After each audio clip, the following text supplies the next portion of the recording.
The dark night of the soul is a period of darkness that happens when the life you've been living has outgrown its form. You can no longer live your normal life in the normal way. It's a spiritual passageway, an initiation that can go on for months, years, and sometimes even decades. The dark night involves the death of the old self or old way of life and the rebirth of a new one. But the true initiation happens in that place of limbo between when the old self has fallen away and the new self has not yet arrived. It's a time of loss, of disillusion, and the breaking of illusions. We could say that the dark night of the soul is the death of the false self, the part of us that was never real, in order for the true self to be revealed. But when we build our identity around that false self, we often have no idea that something deeper within us is trying to break through. We form attachments to the illusions that we're living under. Whether those illusions are built around our careers, relationships, health, beliefs, or our sense of control. What brings on a dark night of the soul? A dark night can be triggered by a single event or a series of events or losses like a death, diagnosis, breakup, loss of home or career, or a global or personal trauma that completely shatters your reality. You may feel that you've entered a period of extreme darkness, despair, or depression, a time when everything that once defined you seems to be slipping away. Common symptoms of a dark night are fear, anxiety, panic, a feeling of doom. You may feel like you're no longer yourself. Old coping mechanisms stop working. Whether you've used work, food, relationships, alcohol, or distractions of any kind, nothing helps you escape as it once did. You lose interest in the things you once enjoyed. Inspiration and excitement disappear. You isolate, pulling away from people and places that used to be part of your life. You may experience a loss of identity, not knowing who you are anymore. You may have a spiritual crisis, feeling disconnected from or even abandoned by God. Let's talk about the 7 stages of the dark night of the soul. The first stage is death, the shattering of illusion. The dark night often begins with an ending, a breaking point that shakes the foundation of your life. It might be the end of a relationship, the loss of someone you love, the collapse of a belief system, or even a spiritual awakening that turns your world upside down. Sometimes it happens through a series of events that pile on all at once, like a diagnosis, a job loss, a divorce, friends falling away. It's as if the mirror that you've been looking into your whole life suddenly shatters. The image that you had of yourself and the world is no longer there. It feels like your life is falling apart, and in many ways it is. But what's really happening is that everything false is being stripped away so truth can emerge. This is the crumbling of the old story and the death of the illusion. Number 2 is the disorientation, the loss of grounding and connection. After the shattering comes the free fall. You may feel anxious, fearful, and completely out of control. Ungrounded, lost, and disconnected from reality. The world might look the same on the outside, but you no longer feel part of it. You may have trouble focusing or making decisions. Your sense of identity and purpose has disassembled. and it feels like the rug has been pulled out from under you. During this stage, anxiety and fear can be intense. You might feel as though you're being swallowed by something that's really big. You reach for the things that once stabilized you, routines, relationships, spirituality, but they no longer offer comfort. Coping mechanisms like food, alcohol, or any other kind of distraction no longer help. You may even feel cut off from God. It can feel like God has abandoned you. But really, this is part of your initiation, a breaking down of the old ways so something new can emerge. The third stage is the abyss, the depths of despair. This is the darkest part of the journey, the heart of the dark night. Numbness, grief, and exhaustion settle in. You may feel completely disconnected from life, purpose, and even yourself. Nothing seems to matter anymore. The things that once brought you joy now feel meaningless. Your energy is low. Your motivation gone.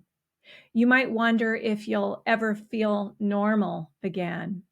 It can seem endless, like life has stopped moving.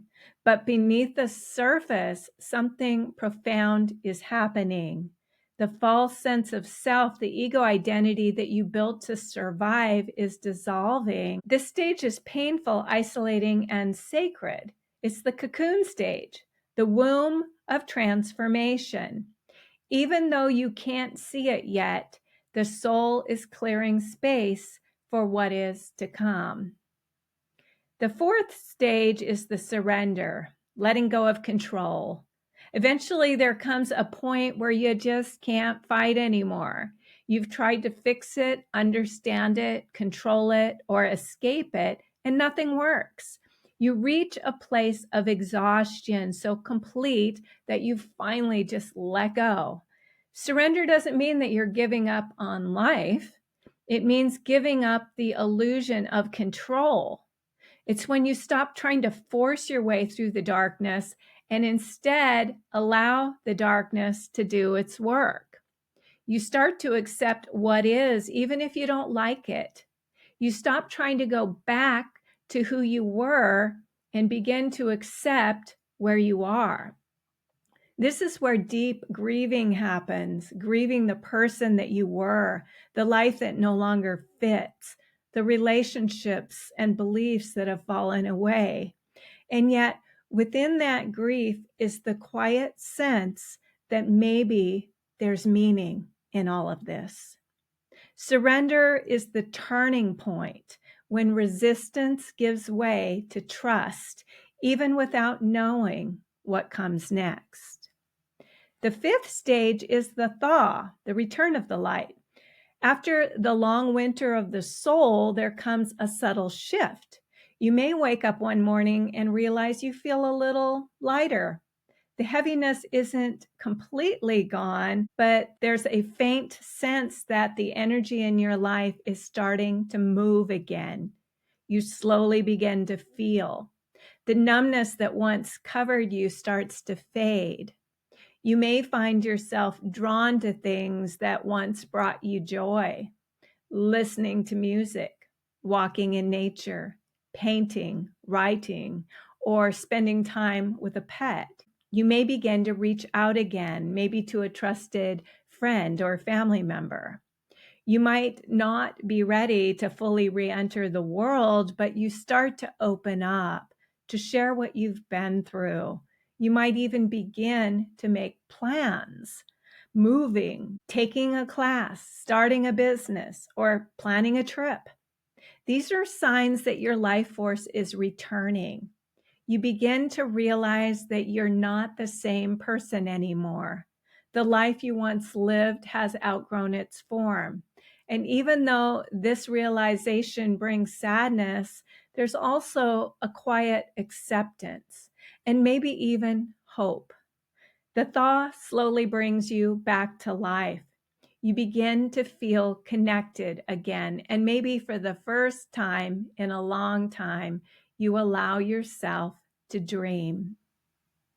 The sixth stage is the rebirth, emergence into the new self. The rebirth is when you begin to live again, not as the person that you once were, but as the person you are becoming.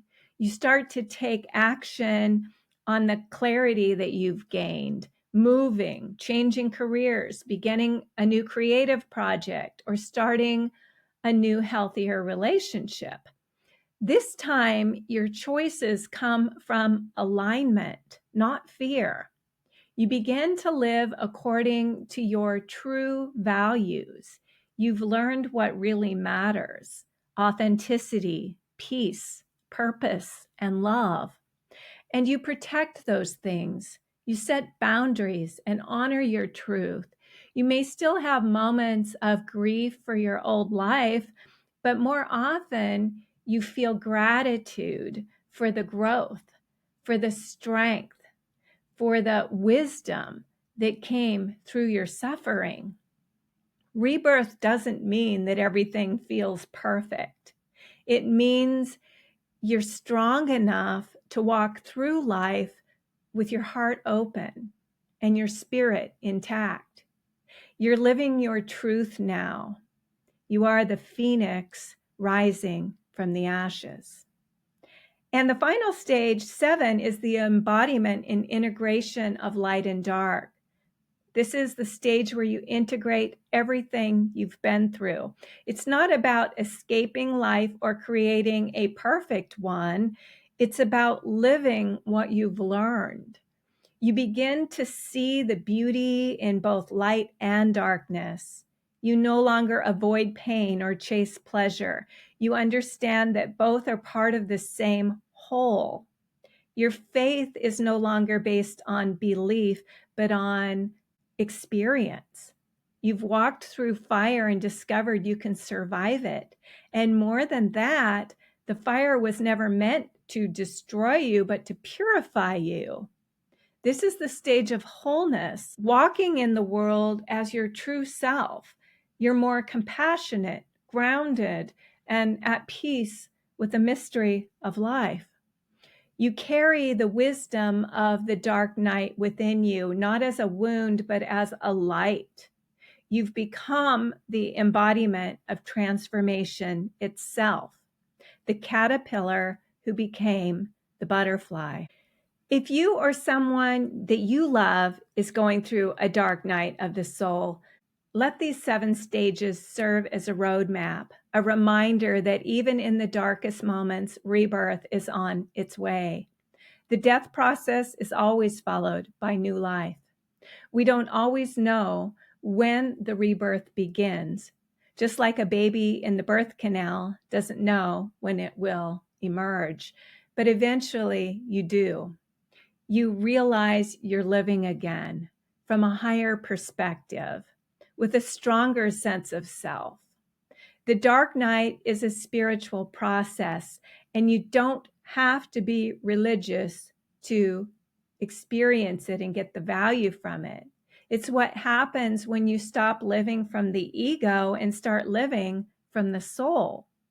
It's the soul's journey, the journey of being true to yourself instead of following society's programs.